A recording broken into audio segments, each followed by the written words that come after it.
Well, in the interest of time, I will kind of officially call us to order here. I'm going to do some introductions, and then we'll move on to the heart of the presentation. So, my name's Andy Meyer. I'm the director of the F.M. Johnson Archives and Special Collections here at North Park University. I'll be the moderator for this online event, so I want to start with a few housekeeping notes.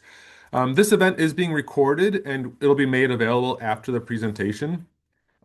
Just for the sake of the presenters, keep yourself muted until the Q&A time at the end, and then feel free to unmute and ask a question. And I'll monitor the chat. So let me know any problems you have with technology or questions there. Um, so this is the second event in a series of online conversations created to celebrate the 90th anniversary of the Covenant of the Commission on Covenant History and the Covenant Archives and Historical Library. So this work of the archives, organizing, describing, preserving records of lasting historical significance, this has been happening for 90 years. 90 years at least in a formal capacity in various rooms, basements, attics, closets, in the Covenant office buildings, at the hospital, here at North Park, and by many people who have had the title of archivist. But of course, this work has been happening for a longer duration of time in a great variety of places and by a whole host of people. So, pastors, missionaries, administrators, laity have all done the work to preserve the records of the Covenant Church and related ministries. So, this work happens here at the official Covenant Archives, but we rely on the entire Covenant community to create, organize, describe, and preserve works that reflect the people, institutions, events, decisions, changes. Um, these records are the critical building blocks by which we understand, and this is borrowing a line from Zenas Hawkinson, by which we understand, quote, the confluence of events and people that is the reality of the Covenant Church, be it on the congregational, regional, national, or international level. I really want to end there. The archives is the critical cornerstone of the covenant. But the point of the covenant archives and the point of the Commission on Covenant History is not to have books and boxes neatly arranged on a shelf. The point is to serve the church by providing a living memory, to support researchers that are diving into this history, and to support a sharing of this research in ways that enrich the entire covenant church and beyond. So, for this 90th anniversary celebration, we're not highlighting archival collections, but rather we are highlighting some of the ways researchers, both professional historians as well as normal covenanters, have engaged these archival resources to do the work of history. So, with that lengthy preamble, I want to introduce Mark Safstrom, Marit Johnson-Oz, and Janis Anderson Rueping. Mark Safstrom is the Associate Professor of Scandinavian Studies at Augustana College. Marit Johnson-Oz is the Director of Operations for Covenant Ministries of Benevolence. Janis Anderson Rueping is a former VP at Swedish Covenant Hospital who retired in 2000 after 45 years at Swedish. Marit and Janis did the research and curated the exhibit they're going to talk about, and they will share that research. So without further ado, I'll turn it over to you all.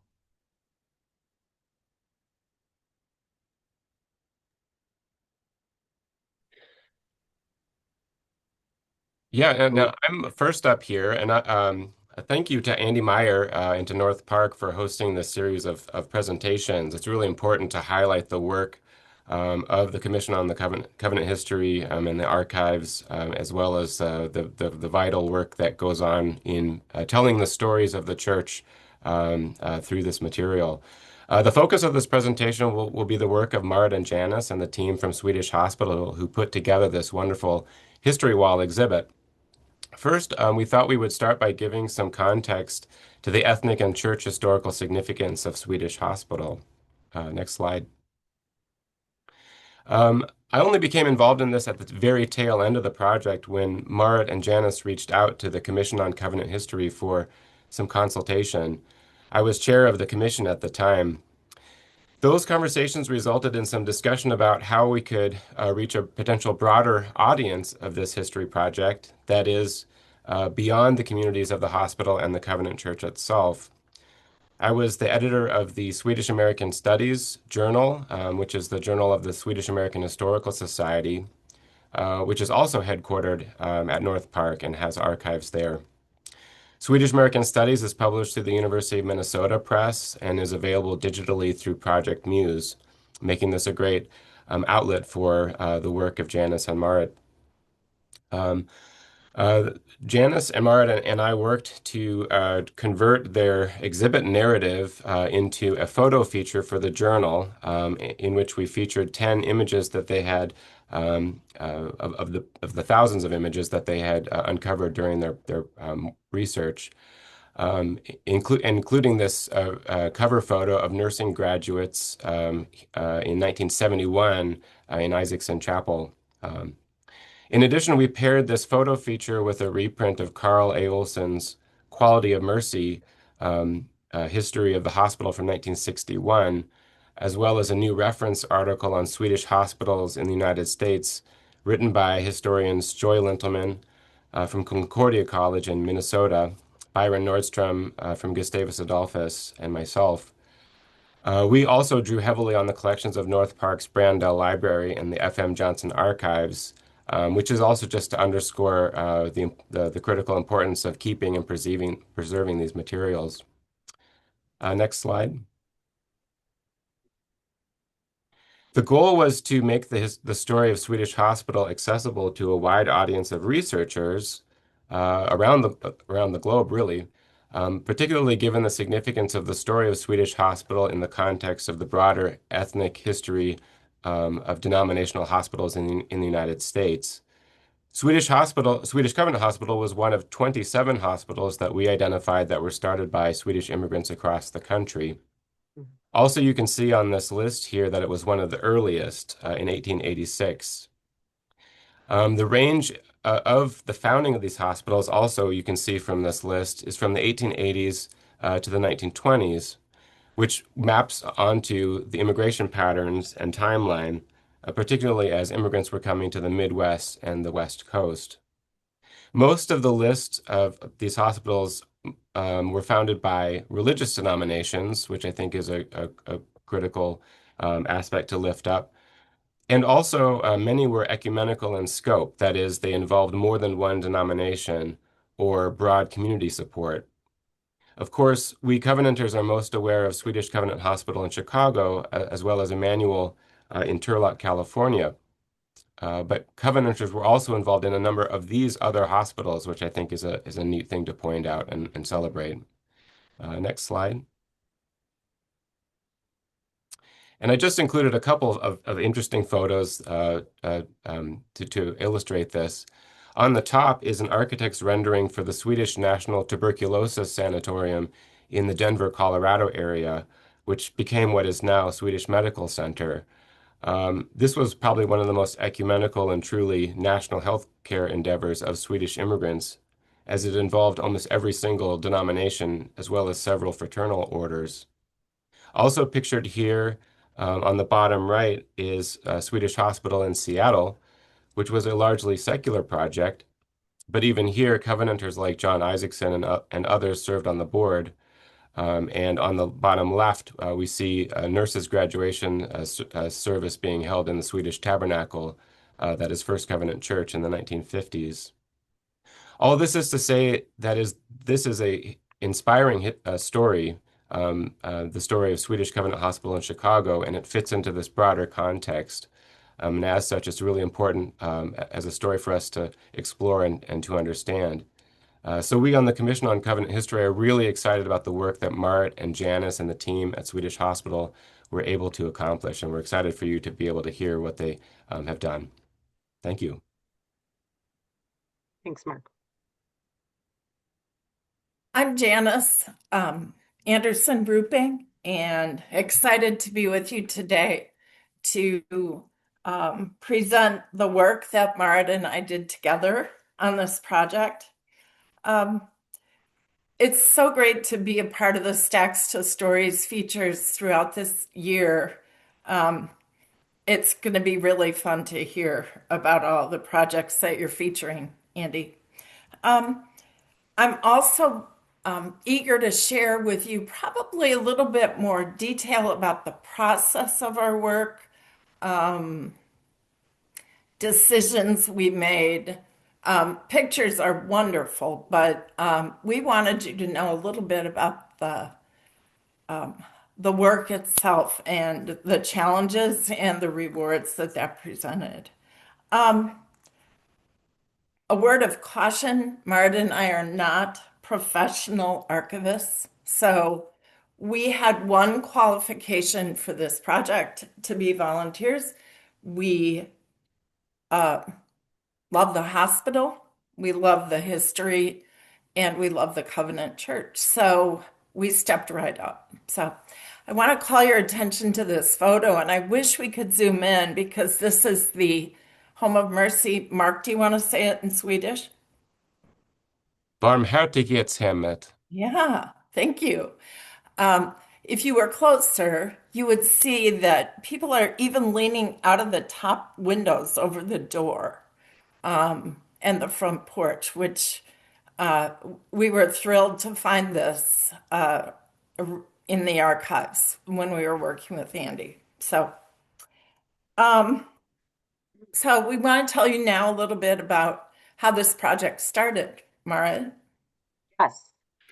So there was interest in this project before the ownership transition from the Covenant to, which is now Endeavor Health, North Shore University Health System, and now Endeavor Health. And we should also mention, I saw Jonathan Lind on the call, who is the CEO of Swedish Hospital and had worked at Swedish. Janis, go ahead. Oh, no. Oh, so Jonathan, I think you're there. So if you want to chime in at any time, go ahead. Hi, Mark. I went off camera because I was eating my lunch. So, so no one wanted to see that. So yes, it's great to see everybody. I recognize many faces here, folks that have been great influences and supporters in for Swedish and for myself personally. And I just wanted to recognize. I think Andy, as you talked about, sort of the purpose of telling our story. I think we are interviewing the past couple of weeks for a new chief medical officer at Swedish, and it has been an incredible tool to bring these candidates up in front of the history wall and share that this history is a story that is not finished, and that this is a story that informs our future and informs our daily work. And it's a really impactful story that has been developed by Janis and Marit and so many others on this call and elsewhere. And I'm grateful that it lives and enables us to continue to maintain that connection, I think, to our roots as a covenant, historic covenant institution. And I think that continues to sort of be embodied every day through many of our employees. So just grateful for the work that's been done and how it's influencing us every day. So thank you, Jonathan. And we're lucky to have Jonathan, a fellow Covenanter, still in leadership at the hospital, which allows this work to continue. So yes, I think you all know that the hospital transitioned ownership. That closed at the end of December in 2019, just before our world pandemic. The hospital foundation had agreed to fund this whole project, so that was a wonderful gift to us. Anthony Guaccio was the CEO at the time that this project started, and Jonathan Lind was a COO and now became CEO by the time this project had ended. We were able to use a company, a design firm, an architect called All Kinds. We just wanted to make note of that because that helped us tremendously in our work. And yeah, early on, we had meetings with the hospital foundation and with Andy Meyer in the archives. So. Thanks. We're going to try to talk to you quickly today about our process, the way that we went about our work, how we worked on collecting data, how we organized, how we envisioned it. And we're going to try to do that quickly. And finally, talk to you a little bit about our final project and next steps. So in terms of telling the story, Mark mentioned The Quality of Mercy written by Carl Olson. We had a number of those anniversary documents that were written, commissioned by Swedish at key points in our history. I think the earliest one we saw, Marit, was 1903. Mm-hmm. And that document was fascinating, by the way, because it listed the names of people across the country who gave money to the hospital, to the Home of Mercy. So that was pretty fun to read. We borrowed, I think, we benefited, I'd say, greatly from those documents. We decided with the hospital that it would be a permanent exhibit. We thought of many ways to do it. We decided to kind of go with themes, and we'll talk a little bit more about that in a minute. It was really important to balance people, pictures, places, buildings. We didn't want it to be just a timeline of construction or a timeline of the events in the world. We really wanted to focus on a blend of all of those. There were, not surprisingly, different views on the purpose of this installation.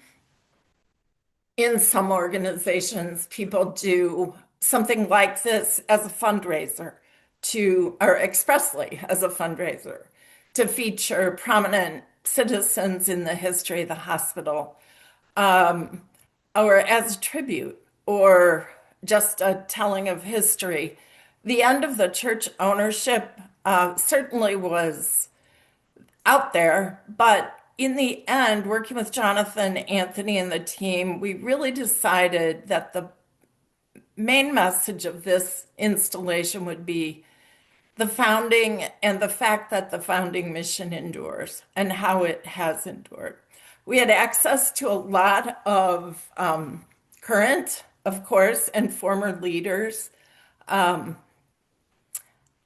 personally was privileged to speak to 6 hospital administrators during the course of my interest in this project, which is pretty great. And physicians, of course, retired and still at Swedish, retired staff, and folks at CMB. What you see here is one of our fun interviews. Marit and I went out to Northbrook and had the privilege of spending an hour and a half with Reverend Arthur A.R. Nelson, who grew up on the grounds of the hospital, and his father was an administrator. And it was just something I don't think either of us will ever forget, having the privilege to sit and talk to him about his memories. So. And Janis, we have Mr. Alan Anderson on as well. Oh, right. Alan was on speed dial for me throughout the whole project. So and thank his you, role, Alan. Can you tell everyone what his role at the hospital, or her title, I guess? Oh, he was one of the administrative leaders of the hospiel. So, oh, look at his shirt. Yep, he has his Swedish Covenant shirt on. Mm-hmm. Hi, Joyce. So, he was my boss. So it was really fun to go back. We had many shared memories, but it was so helpful to have access to folks to talk to about where memory had failed. So thanks. Marit? Slide 10. Yes, sorry. Collecting our material and relics and artifacts. We had several places that we had to collect this information from, one of which was the hospital, and rooms throughout the hospital. We put out in the employee newsletter kind of a request for people who are been housing items or that they have found just in the various nooks and crannies and departments throughout the entire campus over the years. And we had asked people to bring them to Jonathan's office so that we could kind of sift through them, see what we had before we began, because we knew what we had in the archive. Well, there's a lot in our archives. And then there was also this room in the hospital that Jonathan allowed us to kind of use and collect all that information from the hospital side. And then we had the archives, of course, church and hospital records, items donated by missionaries throughout the years, which there's a rich history of that as well. former staff members. As Janis mentioned, we reached out to personal connections, people that used to work there, looking for items so that we had a big group. We had our full scope of what we had, maybe physical items, relics from the beginning. So as stated before, we benefited from others' desires to preserve all of our historical materials, anyone that came before us. Other resources were, Janis used the Sulzer Library in Chicago with their Northside Neighborhood History Collection for several historical maps of the area. Google Images, AI helped identify some items for us that we were unsure what they were. So then it was time to organize our timeline and our materials. So we ended up defining our period as from the church's decision to open a home of mercy, and that action was taken in 1885 through the beginning of the new era with North Shore Endeavor Health. We really wanted to avoid a hard stop because, as I said, the hospital's story, legacy, and mission continues. And we thought if we did a good enough job with this history project, we would show the ways that that is continuing. It helped us a lot to break our history into eras or periods of time. They were somewhat arbitrary, but in the end, it helped us gather photos and figure out how we were going to present things, and also how to tell the narrative story that Mark referenced earlier. Our themes: care for our neighbors, benevolence to those without means, of course, being faithful to the mission that we had even in very difficult times, and remaking ourselves and continuing to change to meet the needs of the people we served. And the last thing, and Marit will show you this, we went through several iterations of themes, etc., until we arrived at our proposed final. And I meant to mention in my previous slide that we, Andy had all these boxes from Eloise Nelson, who used to be director of PR for the hospital for many, many years. And she was meticulous in how she cataloged all the press releases. And so that was a huge gift to us to go through those boxes. And I just wanted to make mention of that. I wish she was around so that we could thank her for that. So this is just an example of some of the ways that we started to organize the information early on. Janis, you were the one that first put this chart together with themes, content, visuals, notes, and kind of different panels. And the design firm we worked with is kind of helped us break it down even more between beginning, people, places, community, and kind of big ideas in each of these sections. So just a quick note on some of the behind the scenes. And this as well, our valuable resources. So obviously Andy was a partner in this all along. Here's a picture of myself with Andy and my middle son, Axel, a couple summers ago. I spent quite a bit of time in the archives scanning and rescanning. And it was fun. As Janis and I often went down rabbit holes. So I started to research my own family or my grandpa's sister and her cousins who came from Pennsylvania to all go to nursing school in the 30s. And so then I'd have to focus myself. Sarah Hawkinson was extremely helpful, both in her role at the time working in the archives, but also on her role in the commission. She had colleagues that helped us identify dates for photos that were undated based on apparel. She had access to a colleague of hers whose specific area was Sarah, you can talk about this, but was clothing apparel, textiles. Who knew that existed? The Commission on Covenant History, we reported on their virtual meetings a couple times. I think we gave progress reports along the way, consulted with Mark, Safstrom, of course. And Mark was really helpful in translation as well with Swedish. Covenant Communications, Kathy Norman Peterson, who also serves on the commission. Swedish American Historical Society, Hannah, and all of you. I think there's multiple roles you all serve on.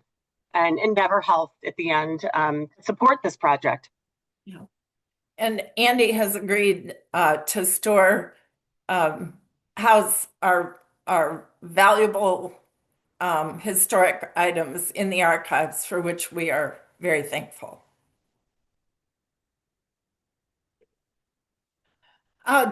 These are just the names. What's important here is that our work was supported. We weren't off doing our own thing. We had a leadership at Swedish that supported us, that were there for us for references. Facilities, obviously, we had to do a lot of work to prepare the site for the installation, the foundation for funding, and marketing. So we had a great team, and it was fun to work with this. So selecting the final concept and materials. So we, as Janis mentioned, we told the story in themes and the eras that helped. We had a lot of advice and input from the design firm we worked with, kind of helping us hone in on what would have the most visual impact. The hospital has a large non-English speaking patient base, and so we wanted it to be very visually strong and not as word heavy, so that you could understand the story being told through pictures. Janis and I obviously both had our favorites that we insisted that we had to use. Janis, you want to talk about? I was unyielding in my insistence that we portray on the wall the original action of what would be the first Covenant annual meeting in both Swedish and English, approving the work to begin the Home of Mercy. I just felt like our roots are there and we just had to have it. And I think the fabricators pushed back a couple times, but Marit and I won in the end. The other was our telephone from the operators from the 30s.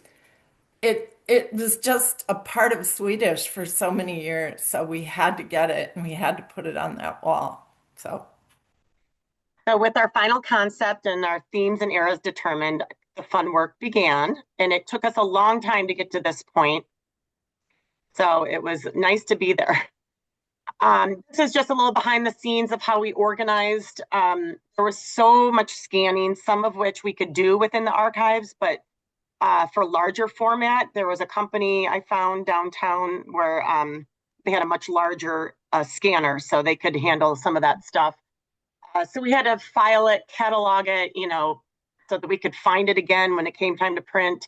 These are some really old slides that we found and that we couldn't find developed. Well, some of them we could, some we couldn't. This is actually the cottage where Art Nelson lived, where when he was a child.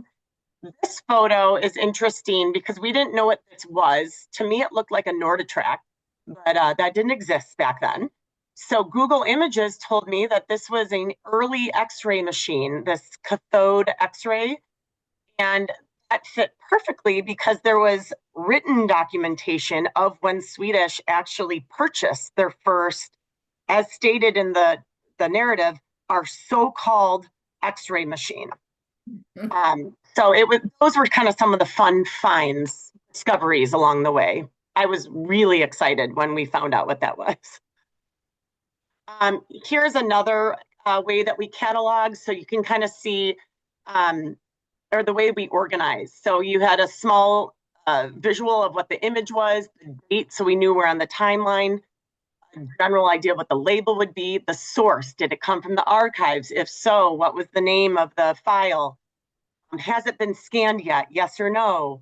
And so you can see there's a lot that we did with this, and that was really helpful, especially the source, so we knew where to go back to find it. And then this was the final copy document that we used with all kinds, the design company, and that we also had the Commission on Covenant History review. So that would be the one document that was checked for spelling, for dates. That was nice to know it was in one spot. So it had our timeline, then it had a separate area for our photo captions, and then also the artifact captions. So like 3D images. What were those labeled? And then we had narratives for each of the main eras. So this was just the document that we had everyone proofread and read through, and that was finally submitted at the end to the design company. This is just a quick, for anyone, whoever is in the position or to design this, this is the company we used, All Kinds. They had their own process that they followed, excuse me, with all these different phases. So it's a lot of words, but I just thought it was interesting to see that they had their own, and then we had our own, and we had to come together and make sure they worked. So, is this me, Janis? Our mood board. Yeah, you're still giving them some background on our choices. So early on, they gave us a lot of different visuals to choose from. And obviously, Jonathan was involved in much of this and choosing like what felt right. Did we want to do something with lines? You know, so many ways an installation can be designed. And so they just kind of gave us this whole collection. I mean, these are just a few. So we kind of honed in on like these a linear timeline, but not linear where it's just a straight line. And then using some acrylic to have our photos. So that's our inspiration, our mood boards. And this was our inspiration for the final concept. So if you can kind of envision some of these photo clusters being some of our main eras, and then kind of some of the lines being carrying you through the exhibit. So, and then this was, Janis and I did a lot of scouting and with Jonathan and with the facilities team at the hospital about where this would go. So if you're familiar with Swedish, it's on the second floor of Galter Pavilion. And we originally thought it would go on this curved wall, but we moved it to this wall right here. It gave us more space and some of the ADA compliance issues we didn't have to worry about because it wasn't considered a corridor because it was wider space. And then these are the company that we use in some of the early on, the colors they came in to see if it looked okay with the hospital, some of the samples of the acrylic, printing photos on acrylic. Yeah. And examples of available materials to us. So there are so many photos and documents in the hospital's history that have been saved. And I tell you, it was so overwhelming because Janis and I just want to use everything.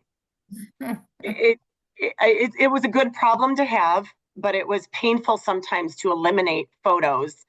That's where the design firm came in for us. Yeah. So this is Henry Palmblad. And C.A. Bjork. So Henry was the first, I forget the title, the director, the founder. The founder, yes. The one that made the case. But we're going to run out of time, I think, I know. Mara. We want to tease you with these photos to show you just the breadth of what we have. These are old fire maps. It shows North Park University.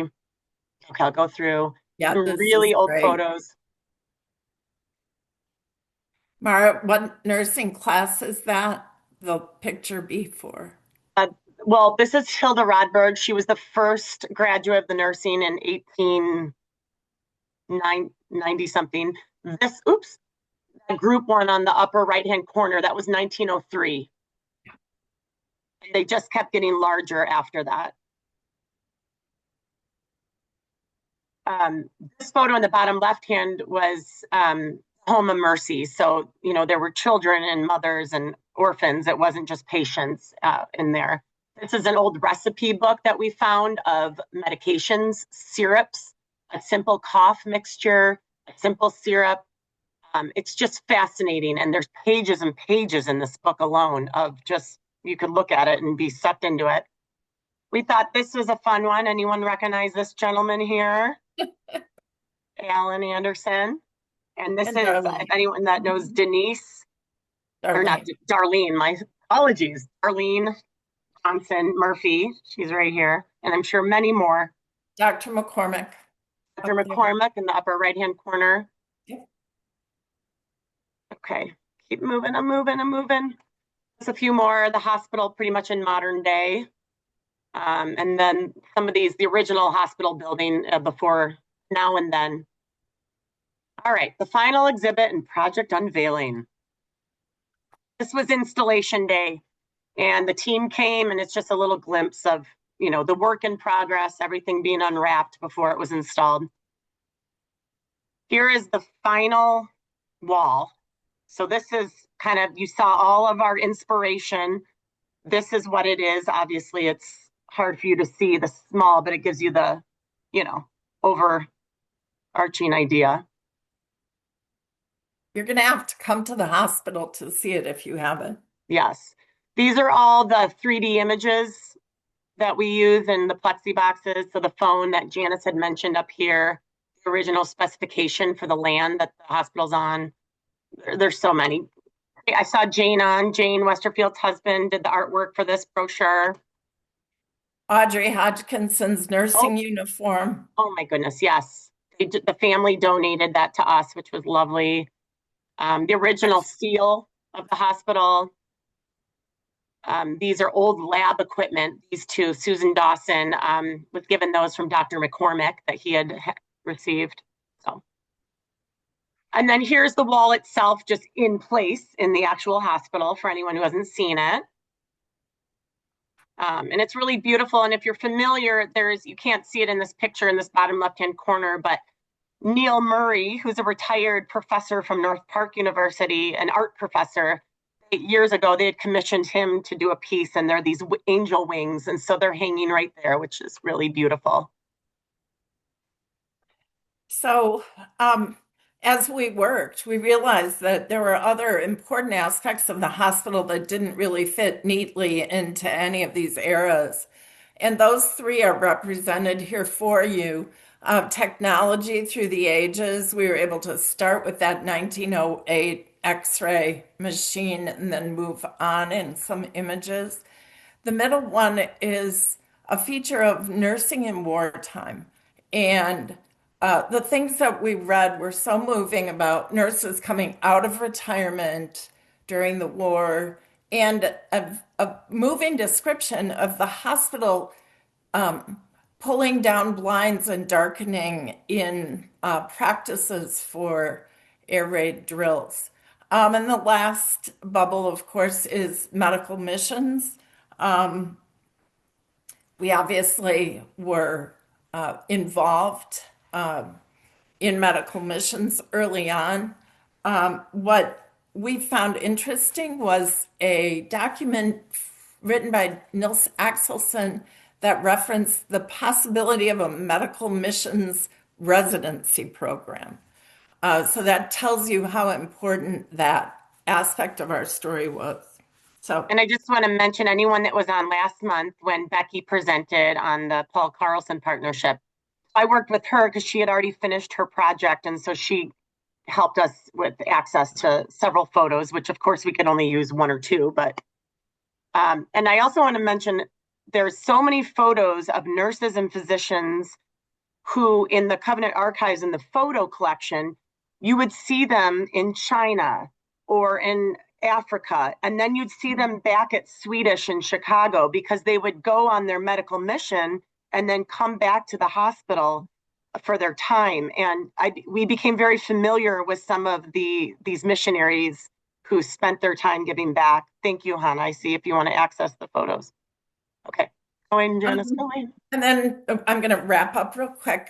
We held our unveiling reception at the hospital. It was really a wonderful evening. Reverend Hillebrand welcomed us. Reverend Arthur A. Nelson offered an opening prayer. Jonathan was there to speak. You'll see Bud Hodgkinson and his daughter Lisa there standing by Audrey's uniform, and Janis Carlson in the middle photo in the lower, Raleigh's widow. So it was so great that Janis could be with us too, and she's with us, former staff member Judy Borenstein.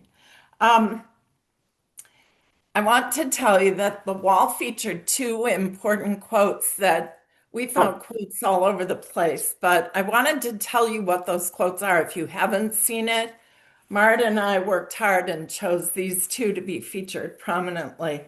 The first was from Henry Palmblad, who, and I have to read this, I'm sorry, who, during his appeal to that first organizing meeting of the Covenant Church, referred to his home of mercy as a refuge for the helpless and defenseless and a monument of love. And then the second quote featured is by Nils Axelson. And it's in a hospital anniversary booklet. In a quiet, unspectacular way, the Evangelical Covenant Church established our hospital as a ministry of mercy. Over the decades, the lives of many associated with our hospital and our home, through their actions, gave integrity to their faith. That was our message we wanted folks to take away from the display. Next steps, in some ways we've just begun. There are so many opportunities to provide additional information, lists of leaders with photos and biographies, nursing school class photos, QR codes that would link you to stories, additional photos, narratives, etc. So there's a lot that can be done. We really have just touched the surface. I want to highlight and bring us back to something Jonathan said earlier, which is for those of you who are Covenanters and part of the Covenant Church, this is your story too. And it's an important story. And what we want you to see in this presentation and in this installation is that that story continues. So thanks for the opportunity to participate. Thanks, Janis. Thanks, Marit. That was wonderful to kind of hear behind the scenes and learn a bit of the history. We do have some time for questions and answers. So if you have a question or want to get some information, now is your chance. So feel free to unmute yourself and ask your question. If you prefer to do the chat, that's also fine. I'll just read it aloud so everyone can hear. So thanks again, Marit and Janis, and thanks for being willing to Welcome. put Thanks up for some asking questions. us. Well, Janis and Marit, I just want to thank you. This is great. I loved listening to your presentation, and I so want to come and visit. We would love that.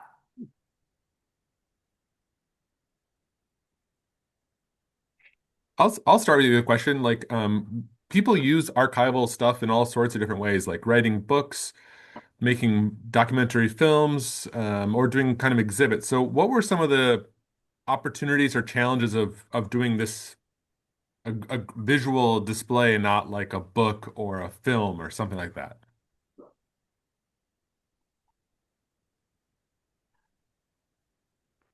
Well, one challenge we felt was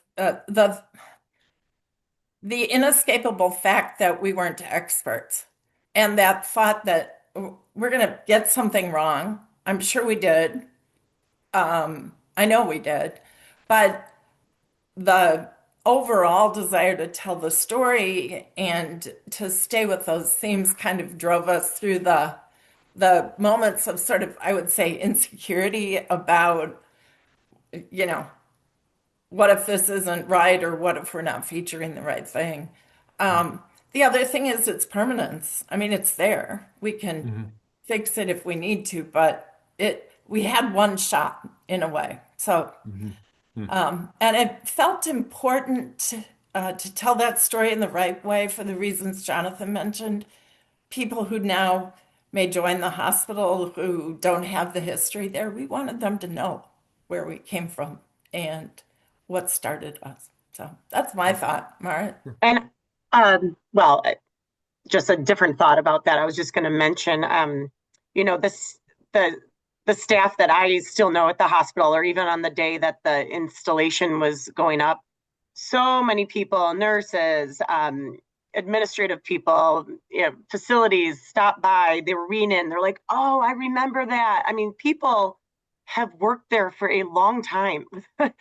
And it's fun to hear some of their like anecdotal stories. And Jonathan, I got a call from Chuck Rosenberg the other day. He wanted to make sure I knew something need a little fixing. So I have some inside people who are helping take care of the wall after they come out of the OR. So, which I appreciate. How big is the exhibit? Will it be continued? Yeah. Big as in physically, golly, I have the specs on a wall, but I mean, how big is that wall, would you say? Jonathan, are you still there? How big is it? 20 feet? It's big. Yeah. Janis, you've referenced, in your comments that you are this feeling of you're not a professional, you're not, have done experience with. I can't imagine someone not better for this project than you two. And I think I don't know, Andy, this is your realm and area of expertise, but I don't know how you tell the story if you're not close to it. So I don't think that's a weakness, Janis. I think that's a strength that you brought to this. Thank you. Both of you brought to this project. So yeah, there's a lot of conversations about objectivity, neutrality, but I think the reality is in the Covenant, at least for the Covenant archives, the people that are interested in it tend to be interested parties, so to speak. They don't want to just get the facts. They want to tell a story. They want to get the facts right, obviously, but they want to tell a story that's compelling, that's connected to the mission, the forward-looking mission of the institution. So I think the connections you both have with the hospital are not liabilities in your research as researchers, but are in some way enable it. And you talk about your personal connections as being useful in telling this history and getting it right. So. Well, and it's fun to see. I see Ruth Ann Werner, and I know Cam Johnson used to work in the foundation there, and they're all on. And, so many of us have gone through Swedish, whether you were in college at North Park, or you're training for seminary or nursing or for care. And those of us that still remain in Chicago and utilize medical care there. So it's fun to, I was kicking myself. I know the night of the opening reception, Jonathan said we both talked too long, Janis and I. No. But it's the personal connection, my dad being born there and his siblings, and it was a part of our family history, as so many of the rest of you. And that, people traveled cross country on the train to go to the nursing school because that's what you did, It's just fascinating. Andy, one of the things we learned when we started researching was read a story about this abandoned woman who had been taken advantage of, I'll say it politely, in Sweden and put on a boat to America, had a small child, nowhere to live, was one of the first residents in the Home of Mercy. And when you fast forward to now and you look at the hospital's program in Pathways program for violence prevention, and it focused on vulnerable women and helping them, it just blows me away that we started there and we're still there in so many of these areas, collecting fruits and vegetables in Henry Palmblatt's wagon. Couldn't figure for out how to get people. the sound back on. I went It's back to just so audio, powerful. clicked on that, and it didn't do it. To go out. Yeah, it's interesting to see those. just I mean, turned it down these here. direct points of continuity, but then also these things, the X-ray machine that's not recognizable, or the recipes for your own cough syrup. I presume the hospital's not mixing their own medicines anymore. So just interesting to see like both this real continuity and also these drastic changes, and balancing that in a narrative is hard work. So yeah, Mark. And by the way, like thinking about what to keep, and I know you go through this, Andy, when Covenant churches close and they bring you their boxes. Yeah. There are ledgers upon ledgers upon ledgers and patient logs from the late 1800s and the early 1900s. And it's, people say Spanglish was Spanish and English. I mean, they went from Swedish to English, just back and forth easily in their writing, talking about what things cost. And there was no HIPAA. I mean, there's people's names, what they came in for, and when they left, or if they didn't, and what they owed the hospital, or if they needed help paying. And so those are some of, they're lovely to look through, but do you put those on display? Maybe not, Yeah, and there's an element in which, like, and you maybe I'll ask you more directly about this, but like there's an element where we keep material in the archives that's relevant, but then there's so much material that it requires a lot of time and energy to like go through it and figure out, and like to Jonathan Lynn's point, like you couldn't bring a potential candidate over to the archives and say, look through this box and tell me what you think. Do you want to work at the hospital or not? Like you need someone to interpret it, to curate it, to tell a story from those kind of raw materials. So like how do you do that? What was you talked about kind of going on down rabbit holes and focusing back. So yeah, what was your experience like as a researcher, and how did you kind of balance these kind of tangents to the main project? knowing we had a deadline. Yeah. Yeah. Jonathan, you unmuted. Were you going to share? Yeah. Well, the deadline was a little bit flexible, Marit. That's true. Yeah, Andy, we had to make hard choices. I think like David Dwight's security uniform Right. at Swedish didn't make the cut, and he Yeah. was wanted to post that, but and there is a room full of the room full of material is available for pickup. Oh, Okay. I've seen the room. yeah. I'm ready for it. And I see Wes Lindahl asked, Wes, we did not find a full list. I mean, maybe by the time you were born, there was better kept records of, I don't know. We found early on, like 1800s of people born, but Mhm. yours was in like a nice framed matted piece. But Andy, I forgot your question. You were asking about, working as a researcher. One thing that was nice is, of course, being able to work with you. And then Marit and I would test each other. Wait, I thought that, for example, Home of Mercy opened its doors on April 1st, but the first patients didn't arrive till, a month later. We really went off looking for that. It was hard to find. We know their names. We could find their names, but Mhm. so we challenge each other. What's your source for that? Where did you see that? Kind of push back. Where is it written? Yeah. Yeah. And we had Mark Safstrom, we had the Commission on Covenant History, we had access to you. I don't know how we would have done it without. Yeah. Yeah. I'd love to end it there on that positive note for me, but are there any other questions? We have a few more minutes left. I don't want to cut anyone off, though. I see my dear friend Heidi, and she is a nurse, and she went to North Park and did her training at Swedish. And I just have to say hi.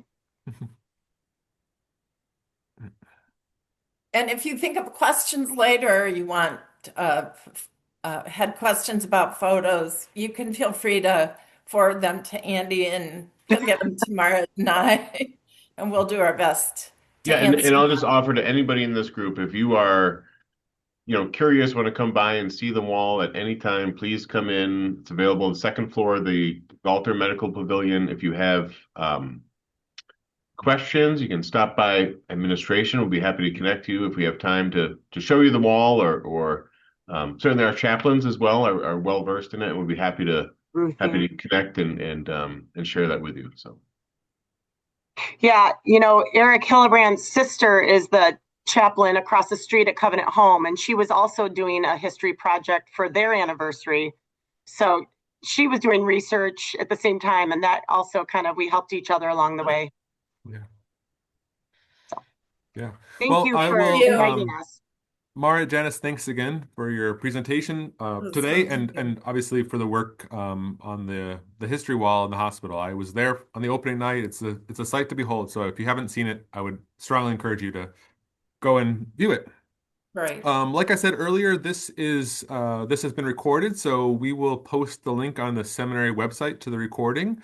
And you can go ahead and just add this to your calendar. The second Wednesday of every month from now till May, we're going to have these Lunch and Learn series to celebrate the Covenant Archives at 90.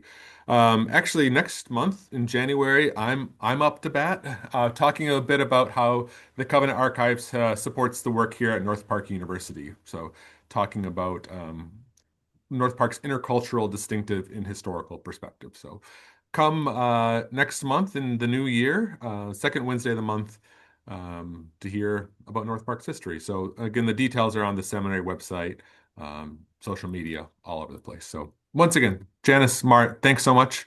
Thank you for Merry asking us. Christmas to all of you. Happy Great. Advent, and hope to see you all next month. Yeah. Take care. Thank you all. Thank you. Thank you.